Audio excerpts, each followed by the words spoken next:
Така, после вестите, минути за првиот разговор во студиото, актуелната политичка состојба во земјава, атмосферата после првиот изборен круг за локалните избори, очекувања, што очекуваат граѓаните, а секако со што ќе се представат оние кандидати кои што ќе трчаат во вториот изборен круг во недела. Добар ден, му велам на Љупчо Петковски, политиколог, со кој што ќе разговараме за овие актуелни теми. Добар ден, добро дојдовте. Благодарам на поканата. На самиот почеток би сакала еден пресек меѓу овие, да речеме, два изборни круга. Која е пораката која што практично е пратена од страна на граѓаните, имајќи ги во предвид големиот број на, да ги наречам, така наречени изгубени гласови?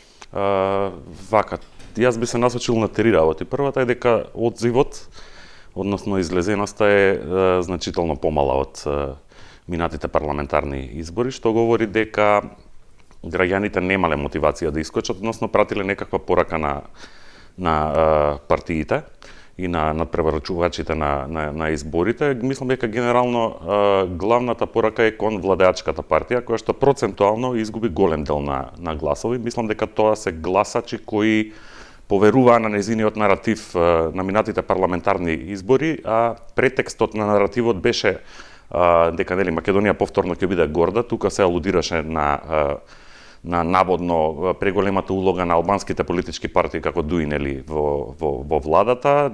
Значи претекстот беше националистички. Мислам дека во овие 15 месеци од како се промени нели власта, голем дел од граѓаните што од освета, што од не знам некаква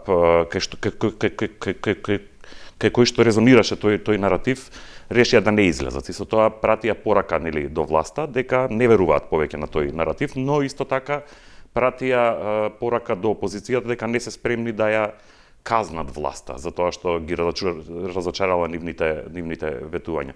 Втората клучна работа мислам дека е распадот на втората најголема политичка партија во Македонија, распадот на нејзината хегемонија врз либералниот или левиот дел од политичкото тело.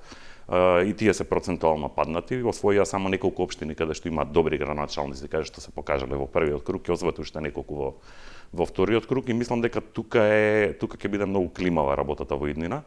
Ќе постојат доста обиди, не знам, тој дел од гласачкото тело што е мнозински ми се чини во Македонија, која партија да го артикулира. И третата порака е една генерална резигнација. Да, постои незадоволство, меѓутоа луѓето гласачите се плашат да се надеваат, се плашат да дадат се уште поддршка погласна за некои нови алтернативи. Мислам, видовме дека има доста гласови за независни листи. Видовме дека имаме големо изненадување, тоа е клучната работа од овие избори во градот Скопје, каде што кандидат кој што не е дел од естаблишментот, кој што пријатно изненади, освои многу симпатии, ми се чини кај сите делови од политичкиот спектар и успеа нели да влезе во вториот круг и да го предизвикува кандидатот на естаблишментот. Така, ќе разговараме за Скопје по детално, ќе посветиме внимание, бидејќи на самиот почеток е како да се измери победата и поразот. Можеби овде, имајќи ги во предвид овие што ги споменавме, нели гласови, близу 130.000 чинам дека се. Сепак тие се одраз на некое, да го наречеме условно, незадоволство или нереализирани очекувања, ако можеме. Не се ни 130, зависи што земаме како исходиште, како почетна точка. Ако ги земеме како почетна точка, например, изборите 2016, доколку добро се сеќавам, тогаш имаше околу 65% одзив на гласачите. Тоа беше една страшно политизирана атмосфера тогаш, таа ги мотивираше луѓето да излезат.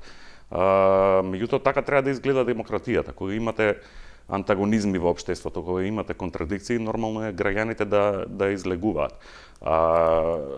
Мојот впечаток е дека стратегијата на власта беше токму тоа, да ги задржи луѓето дома, да се насочи на гласачите, што им се условно кажано тврдо тело и мајќи ја на ум апатијата во левиот спектар, потфрлањето на СДСМ, нели, да наметне, да ги артикулира интересите на да кажеме условно кажано полибералното, полевото крило на гласачите. Мислам дека таа стратегија им успеа. Така што поразени се сите.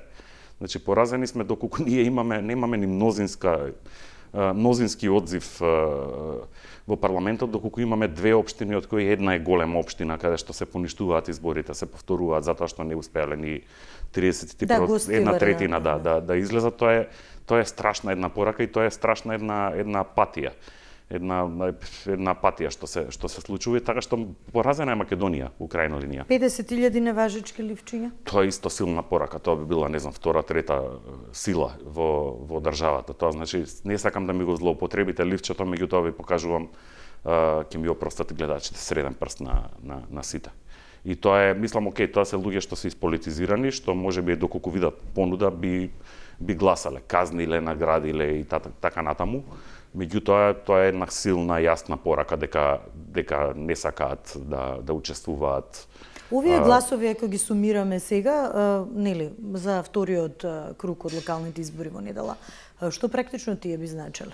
Тоа зависи од секојаш од контекстот. Тука имаме мнозински системи, имаме све зависи од контекстот, од општината каде што се случуваат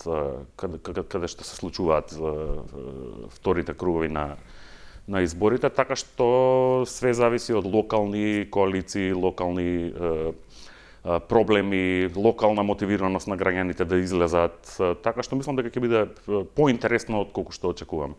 Так, во меѓувреме се очекуваат и одлуки за коалициите. СДСМ најави дека до среда би кажале со кого, нели, како ќе коалицираат во пресрет на изборите в недела. Од друга страна, во ВМРО ДПМН има една интересна ситуација, еве, особено за Тетово, Кичево, каде што ќе има, нели, прегласување.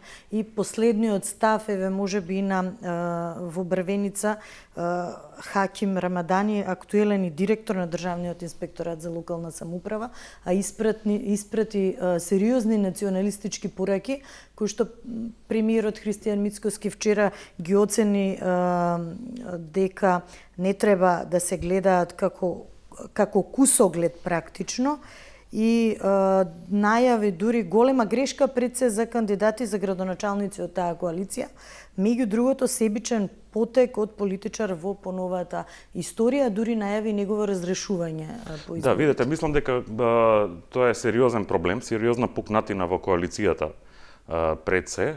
Не знам кои им биле пазарите, не биле транспарентни во своите пазари пред граѓаните, како да се гласа сега. Во тоа што можеме да слушнеме, ВМРО го терало практично своето членство да гласа за уште во првиот круг, нели, играјќи на таа карта дека Дуи треба да се казни, дека Дуи е чудовиштото, Дуи е новиот Бранко, нели, порано беше Бранко Црвенковски, непријателот на ВМРО, сега е Дуи. Сега, кои им биле математиките, не знам, меѓутоа очигледно постои некоја пукнатина, но таа пукнатина е за очекување. Знаете, сега секогаш треба да тргнеме од нашиот национализам. Секој искрен граѓанин треба да биде критичен кон својот национализам, односно кон национализмот на групата на која што и припаѓа. Не по избор, туку по тоа што по раѓање. Повторно ќе вратам на минатите избори. Значи, ВМРО доби огромна поддршка на база на две работи, кои што мощно е што ги искористи. Едната беше чувството за освета, за сите разочарани, неисполнети очекувања од минатата власт, која што знаеме како дојде, нели, на власт. Тоа беа широки мобилизации, многу силна политичка борба и така натаму. Тоа беше осветата. Втората, им ми се чини доминантна работа, беше претекстот на некакво антиалбанство.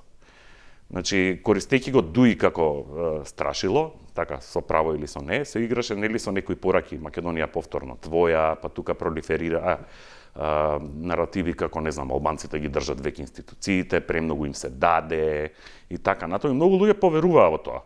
Значи, тоа е многу силен наратив затоа што игра на чувствата на луѓето, игра на некои демони што ги има во секој од нас. Сега, тоа чудовиште сега доаѓа назад, затоа што реал политиката повторно вика, Пупу не важи, сега повторно мораме да се работуваме со албанците, меѓутоа некои работи биле кажани. Некои работи не можат да не излезат од шишето. Така што тие работи излегуваат од шишето и сега мислам дека му се идираат во глава на Мицкоски. затоа што не знам, тоа чудовиштето што самите сте го создале или сте го негувале, доаѓа по вас. Но еве сега коалициониот партнер практично речеме Касами најави поддршка нели за Дехари во Кичево, а од друга страна вреди како коалиционен партнер во власта, пак преку соопштение вели дека во вториот круг коалицијата преку соопштение нема да вреди ги е коалиција, поддржи. значи вреди не е партија, веројатно сега си одбра кој му е најчесен, нели тоа е една идеолошка синтагма од социјализмот. Сега Мицкоски си го бира најчесниот албанец, пошто нели дуи се нечесни, следниот нечесен веројатно ќе биде Касами, меѓутоа тогаш се поставува прашање со кого ќе владе, и затоа што ако и Касами е исфрлен од власта, веќе и бројките во парламентот се такви што не знам, можеби спрема терен со тоа за некои предвремени избори. Меѓутоа тоа се многу опасни игри. Значи треба да се насочиме на соработка. Добро, предвремени избори неколку пати го најави премиерот меѓутоа, дека не се во игра. Сега после конгресот што го најави во декември, ако ги етницизираме гласовете и така натаму, сега во моментов нели излезе Таравари од владата, неколку од неговите условно кажано пратеници останаа со владата, неколку се сега во опозиција, сега доколку и Беса е во опозиција, тогаш веќе и бројките се такви што ќе повторно на некој начин го зајакнува Дуи. Вели дека се бори против Дуи, но на некој начин го зајакнува, затоа што повторно тие нивни аргументи дека албанскиот глас не е застапен во владата, може да бидат резонантни и да на некој начин да имаат се повеќе право дека е така. Кој ќе остане, мислам, од албанците? Си бираме честни албанци како во социјализмот, па сите останати викаме дека се криминалци и така натаму. Значи тоа се опасни игри кои што мораат да престанат. Без разлика од која страна доаѓаат. Еве, јас сум етнички македонец и јас сум насочен, како што реков, на критика на нашиот национализам. Мораме да престанеме со тоа. Дајте, имаме милиарда други проблеми за решавање. Имаме здравствена криза во Скопје. Имаат граѓаните страв децата дали да ги пратат во школа за да не ги гризне стаорец, така да. Базичните работи не ни се решени. Имаме Монти Пајтон кампања, имаме уцени политички кон нас, ние се бавиме повторно со не знам кој што кажал. Тој што кажал нека си ја носи политичката цена, дали е тоа Мицкоски, дали е тоа имаме други работи. Не гласаме на овие избори за голема политика, овие избори гласаме кој да ни го собира ѓубрето, така, како парите наши што ги даваме за комунални услуги треба да се трошат, како да се организираат комуналните услуги, какви да не бидат градинките, какви да не бидат училиштата, како тоа што е во надлежност на општините и градовите да се сервисира. Така. Тоа е секако очекување и реално очекување на граѓаните, но и обврска на кој да биде начело на локалната власт, што мора да го изреализира, не само бидат празни ветувања. Меѓутоа, ајде, тоа некако ми се врзува околу Скопје, ама подоцна ќе го поразговараме, уште додека сме овде, националистичката реторика, односно цела реторика која што провејуваше и предизборно, и сега во делот на првиот круг, па сега и пред вториот круг, како да се користи таа некоја националистичка реторика, онака инстант кога им е потребна баш во собирање на гласови токму на овој начин. Да, мислам дека таа стратегија пропадна. Значи, со фактот што многумина не излегоа, не дадоа поддршка, со фактот што многумина се цинични, таа беше доминантна реторика на парламентарните избори. Они добија огромен број на гласови и масовна поддршка, меѓу другото и поради таа реторика. Таа беше доминантна реторика. Македонија горда, повторно своја, на некој начин не беше кажано, меѓутоа имплицитно беше како онаа порака од 90-тите за кратење на канџите, крилата на орелот и така натаму, и таа реторика донесе некаков ќар за нив. Таа реторика е чудовиште, тоа чудовиште сега трга по нив, затоа што не исполнија. Политичката реалност е таква, не исполнија. Луѓето се биле излажани. Гледаат дека, не знам, на локално ниво, на сите можни нивоа, повторно постојат, сме упатнени едни на други. Повторно постојат комбинаторики што немаат врска со патриотизам.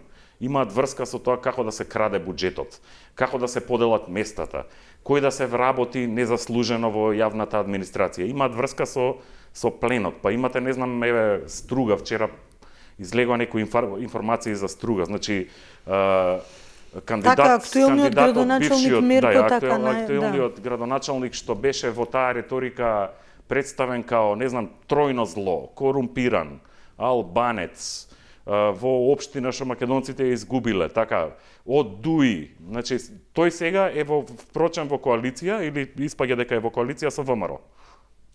Значи, дека е во коалиција со ВМРО. Како тоа делува на гласачиве што поверувале дека таков тип на, не знам, политичари ќе бидат во затвор, добро, или најави ќе дека бидат доправа ќе казнети. ги каже Значи, своите позиции. Тоа се знаете како тоа ствара цинизам, ако има некоја депасокизација, нели, кај левицава, нели, као губење на вербата, мислам дека сите овие симптоми укажуваат дека ќе следува некоја депасокизација и на десницата, затоа што лажат. Очигледно луѓето сваќаат дека лажат. Уште не им е верно дека лажат. Во тоа се рефлектира во фактот што многу луѓе не излегува да ги казнат. Меѓутоа гледај дека тоа се таложи и можеби е и добро. Можеби е и добро затоа што доста е од лажење. Доста е од добивање избори на национализам, ние сме упатени едни на други. Доста е од користење на такви јазик што создава проблеми во општеството. Опозицијата, споменав, до среда најавија ќе кажат со кого како ќе коалицираат, меѓутоа од општиот впечаток сега не се откажуваат од она што го нарекуваа, нели, мултиетнички карактер, добри меѓуетнички односи да останат приоритети така натаму, но и консолидација некоја во нивните редови, што и да значи тоа, особено по сепак и тие изгубија голем број на гласови, ако така ги анализираме и можност да направат нешто во своите редови, бидејќи сепак на вистина ова, сега пак ќе кажам, не може да ги гледаме работите што практично е значи поразот што победата, актуелната власт има, нели, голем број на победи, многу општини кои што ќе ги земе, помал број на општини зема СДС, меѓутоа генерално каква ќе биде таа консолидација во нивните редови со ваков изборен резултат? Видете, тоа е велите во среда ќе одлучиме 10 дена после првиот круг, тоа значи дека вие сте, мислам, заслужено сте изгубиле.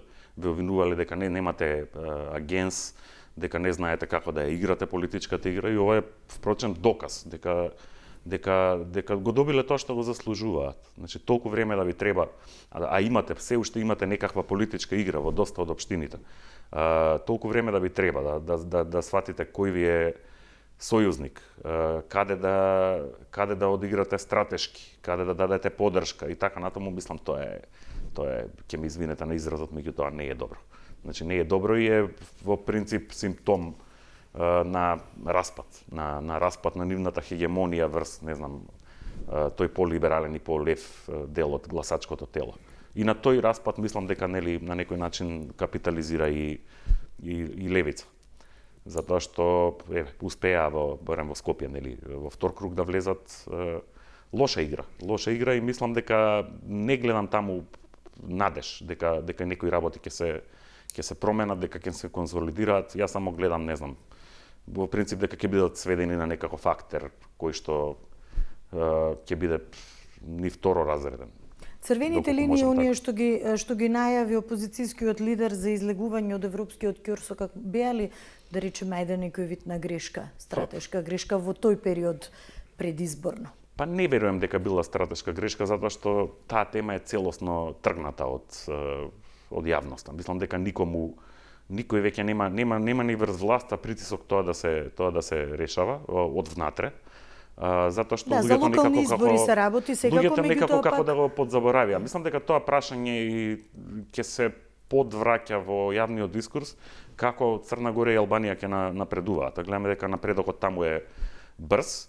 Едноставно на јавноста се наметна некоја теза, делумно и со право, дека нема интерес за проширување од страна на Европската унија и така натаму. Меѓутоа гледаме дека некои помрднувања, барем во однос на државиве што сакаат да ги наградат, како Албанија и Црна Гора има. Така што мислам дека како они ќе напредуваат, толку тоа прашање ќе станува кај нас поважно и дел од, не знам, политичките расправи. Така, можеби ќе се актуализира.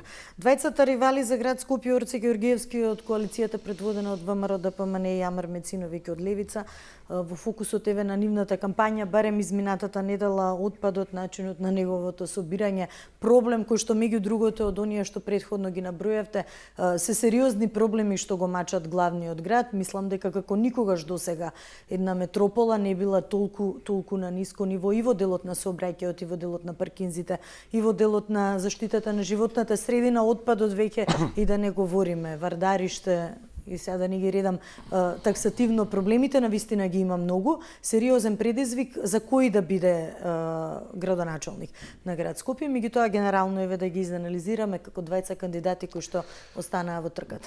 Видете, тука мислам дека ситуацијата е јасна. Имаме кандидат што е на англиски underdog, значи аутсайдер, некој што не ни очекувавме дека ќе влезе, што носи некоја свежина, што е млад, што е, добро, младоста не е само нешто што го дефинира, што е представник на нешто ново. Тоа е Амар. И имаме кандидат кој што е дел од политичка структура, која што го создаде овој проблем. Затоа што да се подсетиме, значи Даниела Арсовска е од ВМРО, беше независен кандидат. Поддржана од ВМРО. Беше кандидат на ВМРО. Таа немаше никаков политички капитал да дојде на власт, доколку не била дел од таа структура. Значи, они направиле некој дил. Тој дил се распадна во еден момент, додека беа уште во опозиција на централно ниво. И тој дил не се распаднал ради идеологија, туку се распаднал, еве денес имаше некои напади, вчера имаше некои напади од премиерот врз еден актуелен градоначалник и кандидат за повторно да биде градоначалник, денеска истиот врати и тоа се напади што не сакам да ги пратам, меѓутоа кажуваат некои работи, кога си го вадат валкани од веш. Кога има коалиции, значи поделбата е кешот, парите, буџетите, парите што ние ги даваме. И таа е безобразна поделба. Кој да се вработи незаслужено? Кој да биде секретар на општината и да одлучува кој ќе се вработи незаслужено? Кој да ги контролира тендерите? Значи, таков дил имало меѓу Данела и ВМРО ДПМН, односно Мицковски. Тој дил пропаднал. И тој дил пропаднал ради пари. Ради пари. Имало големи проекти во градот, најголем беше прочистителната станица, нема да наблегувам, не знам точно зашто пропаднал. Меѓутоа, пропаднал поради приземни работи. Пропаѓајќи, тој дил нив ги раздели. И они почна ѓубрето, сметот, водата, основното функционирање на градот, нашето, општественото, градските предпријатија се општествени, наши, тоа се јавни предпријатија, да ги користат во една мафијашка пресметка во која што страдаме ние. Проблемот со ѓубрето не е од денес. Ако се вратиме наназад во медиумиве, не многу тоа не било толку присутно затоа што и не било покривано од сите медиуми, не било во интерес ни на политичкиве актери тоа да е покриено силно. Значи проблемот со ѓубрето и со капацитетите на комуналец постои години наназад. Значи таму имало безобразни битки преку Советот, преку блокирање на програмите што доведоа до ова. Значи една мафијашка пресмета во која што цената ја плаќаме ние со здравје, со нерви, со квалитет на живот и така натаму. Така што представникот Орце е представник на таа политика. Он е добар човек. Јас доаѓам од неговата општина, меѓутоа на избори не гласаме за добар човек. Добар човек, добар дечко не е професија. Гласаме за логика на владење. Гласаме за политиките кои што да не се гласа за партија, се гласа за личност која што нели треба да дојде на таа функција да ги сработи овие работи. Значи не да бидат ветувања. Ова не се работи што треба да ги сработи градоначалник. Градоначалникот и луѓето кои што сме ги избрале да седат во советот, само треба да не ги блокираат. Па тоа се покажа со Скопје, нели? Имаме предпријатие што функционира со години, така далеко од совршено и така натаму, меѓутоа, овие политички борби, третирањето на буџетот како плен за крадење, за вработување на кадри што не се потребни таму.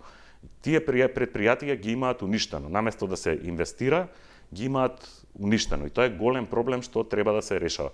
Со истата логика, значи тој што го запалил пожарот, не може да го гаси пожарот. Значи, доста е одиграње на игри, каде што пироманите, метафорички кажано, потоа ни се продаваат на јавноста како пожарникари. Не можете таа игра да ја играте цело време, затоа што ја навредува интелигенцијата на луѓето и затоа што не е честна. Темелно не е честна.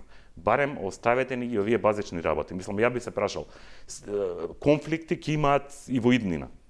Значи, која ни е нас гаранција, сега имаме и уцена од, не знам, од владеачката партија, дека ако се избере кандидат кој што не е од нивната страна, ќе биде повторно исто како со Даниела. Значи, тоа е невалиден аргумент, затоа што и Даниела била ваша, па сте се скарале. Мислам, моето прашање е, што правиме следниот пат кога ќе се скарате? Дали ќе затнете водата?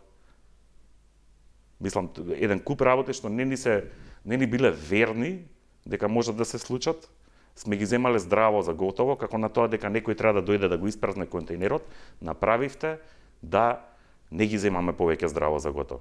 Се направи здравствена криза, само затоа некој да може да снима спотови за кампања како чисти и така натаму, и да се обвинува. Доста обвинувања, доста вперување прст, тоа е базична работа. И сега тука кој е клучниот интерес? Значи, кажавме дека партиите,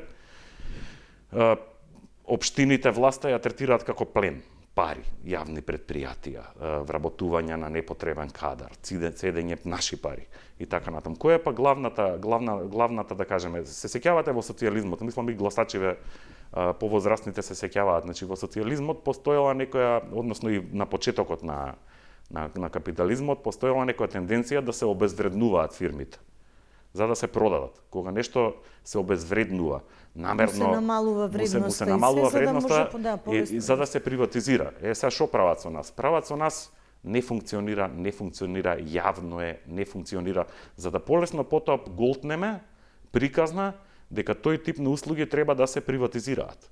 Дали со јавни приватни партнерства, премиерот веќе најави тоа, дека се размислува за јавни приватни партнерства. Разбирате, меѓутоа мислам дека тоа е срамно за гордоста наша као граѓани. Значи срамно е и ѓубрето да го приватизираме. Срамно и водата да ја приватизираме. Затоа што таа приватизација не е всушност приватизација, јавното приватно партнерство. Тоа повторно ќе значи дека ние ќе плаќаме со нашите сметки за вода, нели во Скопје плаќаме и ѓубрарина, некоја сума, и таа сума ќе даеме повторно на овие што се избрани предаторите на буџетот, и они со тие пари ќе одлучуваат кому да го дадат тендерот да го собира ѓубрето, па тука знаеме дека има аванти, тоа е интересот. Тендери. Значи таа политика без оглед која имплементирала, знаеме во град Скопје кој бил највеќе на власт, меѓутоа логиката на владење била таа, кој да бил на власт, таа политика видовме какви резултати даде. Доколку Скопјани сакаат предвидливо нешто, значи ѓубре, караници, несобирање, нечистотија, треба да си гласаат за останување статус-кво на таа политика. Доколку сакаат надеж барем дека нешто ќе се подобри, дека нов тип на политика е можен и на локално ниво, а потом можда и на национално ниво, исто така имаат избор, така што изборот е јасен. Така, апсолутна власт носи апсолутна моќ, но и апсолутна одговорност. Па да видиме, функционирањето на релација градоначелник и совети. Она што се виде барем во функционирањето на 4-годишниот мандат од изминатава власт покажа и извади на површина сериозни проблеми. Сега ќе видиме како ќе биде во иднина, нели не можеме директно да прогнозираме бидејќи ништо не е со сигурност, за ништо со сигурност не може да тврдиме, меѓутоа генерално колку е важно во овој момент или практично што се првите три работи што кој да биде градоначелник на Скопје би требало интервентно веднаш да ги направи? Па имавме понуда, нели, дека се за 72 часа ќе се исчисти ѓубрето, меѓутоа гледам дека малце и зачистено, така што не знам што ќе прави Добро, дел од општините почнаа и сами, па тоа се направи еден сеопшт хаос. Меѓутоа, генерално, кога ќе застанете на чело на град, метропола, што сакаме да се наричаме, главен град на една земја, и да се доведе во оваа ситуација, веќе не сакам ни да го коментираме. Сите знаеме, сите го живееме ова секојдневие. Но што мора прво да направи? Прва работа е треба да се ги консолидира јавните предпријатија, затоа што во оваа криза станаа јасни, на сите нас не станаа јасни пукнатините во тие предпријатија, дека не функционираат, дека пари собираат, меѓутоа не ги даваат услугите, значи таму треба консолидација. Треба да се види што фали, да се инвестира, за да не се повторно случуваат ваков тип на работи, каде што не можеме ѓубрето да си го собереме, а плаќаме за собирање на тоа ѓубре. Сите редовно плаќаме. Втора работа, мислам дека градот има пари. Значи, само треба да си ги собере. Има пари преку даноци на имот, можеби треба да се размисли една третина од становите во Скопје, можеби и повеќе веќе, ова се некои податоци од 2021 година од пописот се празни, значи се користат за некакви комерцијални цели, не се тоа станови каде што се живее. Можеби треба да се размисли за некакво по-прогресивно оданочување на тој имот, затоа што сите нормални градови во Западна Европа, по кои што сакаме да се угледаме, главниот извор на приходи им се не маркиците, затоа што маркиците се еднаш се даваат, еднаш се земаат парите и толку. Туку данокот на имот. Значи тој што има повеќе, тој што ги користи становите кои што ги поседува како инвестиција, нормално е да плаќа малку повеќе, да се размислува во тој правец. Тоа ќе го разигра и пазарот на недвижности. Тука има многу механизми што може градот да ги користи и жал ми е што тоа не беше тема на овие локални избори за Скопје, пазарот да се разигра, можеби цените да се намалат на становите, тоа е огромен проблем да се стекне дом во денешно време. Да не се создава вештачки толку висок скок. Значи тука треба да се цените, види, да. прво треба се долговите да се соберат и да се работи нормално и за оние барања за легализација што се заглавени десетици илјади низ град Скопје што многу споро одат, а луѓето имаат право да ги легализираат. Не зборам за оние диво изградени згради за бизнис, туку за оние реални барања до 2011 година. И третата работа е да се соработува. Значи без оглед кој е на власт, мора да се соработува. Ова се комунални проблеми, ова е визија на град. Така, секојдневен живот на сите нас што живееме тука, растеме деца и така натаму, доста од караници, доста од мафијашки пресметки, доста од цицање на градот и на институциите за наградување на партиски војници и така натаму. Доста е. Затоа што тој начин и таа логика на владење доведе до ова. Ако продолжи, ќе доведе и до нешто друго. Сега е ѓубрето, потоа ќе биде водата. Воздухот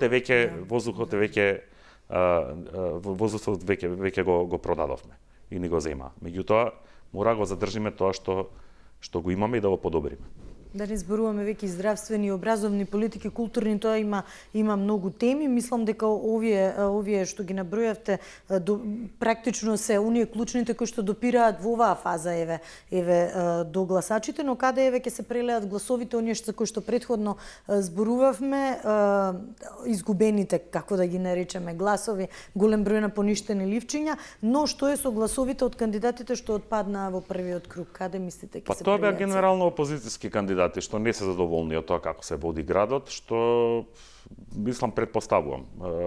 Така што јасно е, прашање ќе биде како, не знам сега ќе успее и Амар да ги мотивира тој тип на гласачи, прашање е какви ќе бидат некои, не знам, политички пазарења и така натаму, никој не поседува гласови. Меѓутоа, моето чувство е дека целата таа опозиција или опозициски гласови ќе се прелеат на контото на опозицијскиот кандидат, на Амар. Горе-доле мислам дека за Орце се извади, затоа што таму реално тотално промашија со анкетите. Они вистински очекуваат дека ќе помине во прв круг. И мислам дека све ставија уште во првиот круг да извадат што можат да извадат во првиот круг и дека тука негде е плафонот достигнат, освен некои пазарења ако има, не знам, со гласовите на Влен, нешто плюс да се мотивира, така што ја мислам дека не очекува една интересна битка. Значи тоа е битка во која што затоа што теренот е така поставен да имате две политики, имате кандидат што е многу моќен, што не го носи баластот на минатото, тоа е Амар. Не е изволкан, може да се представи како нов, буди надеж некаква, а тоа е најголемиот непријател на промените, значи немањето надеж. Пробуди и некои стари надежи кај еден куп од гласачите, допадлив е и така натаму, така што тоа е нека дојдовме до една парадоксална ситуација кај што кандидатов на ВМРО е како кандидат на транзицијата. Знаете, они порано ВМРО играше таа приказна дека нели транзицијата е СДСМ, а кандидатов другиот е као нешто што е контратеза на тоа. Така што ќе очекувам многу работи ќе зависат од тоа колку луѓе ќе се мотивираат да гласаат, затоа што огромен е бројот на луѓе што не излегува, но огромен бројот на луѓе што поништија ливчиња, тие ќе ги одлучат изборите. И често пати да тие или неопределени гласачи знаат да одлучат. Мислам дека ако е одзивот во рамки на првиот круг или барем 5% повисок, тогаш ништо не се знае. Значи може да има големо изненадување.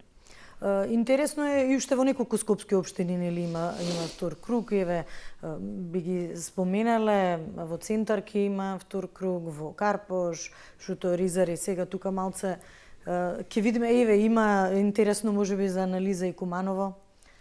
Сепак таму нели коалициониот партнер знам, односно Максим Димитриевски, актуелниот градоначалник, влегува во вториот изборен круг, но не со кандидатот против кандидатот од СДСМ, таку со друг кандидат. Интересна изборна трка ќе има навистина. Да, кај што имаше 3 кандидати што порано биле дел од, не знам, нити знам или СДСМ, тоа е македонска политика на локално ниво. Да, мислам дека ќе има битка, така, демократска битка.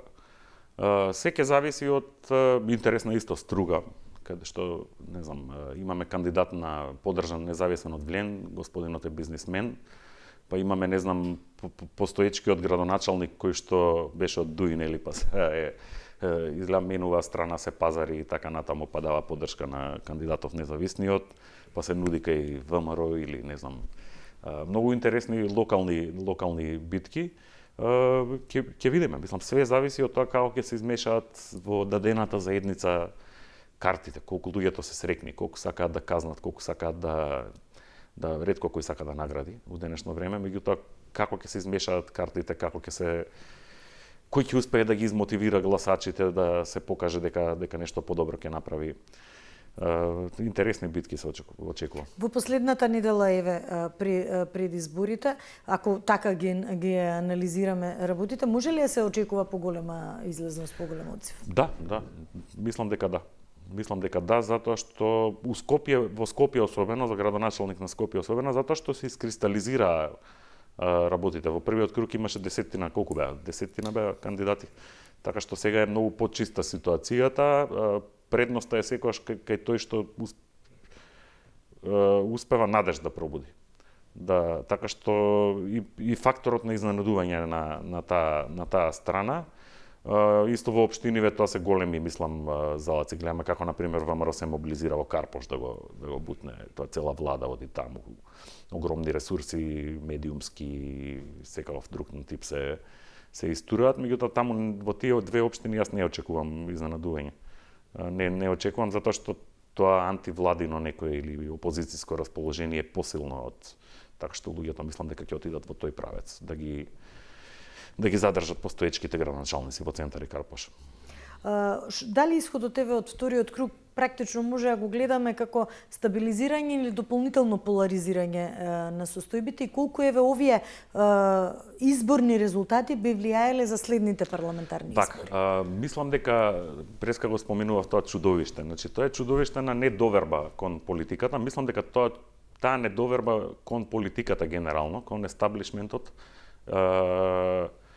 тој дух на времето преовладува во моментов. Се помалку луѓе веруваат во традиционалниве политички партии.